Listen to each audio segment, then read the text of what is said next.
Hi everyone. In today's tutorial, we will show you how to log out of your YouTube account, whether you are using a phone, tablet, or computer. On the YouTube dashboard, to view our account, all we need to do is click the small profile icon in the upper right corner. Once we are there, we will see options like Google account, Switch account, and Sign Out.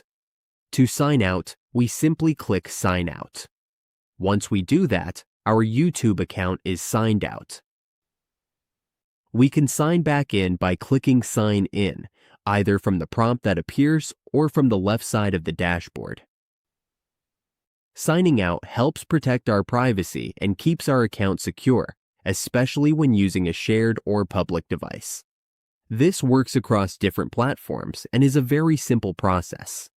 That is all there is to it.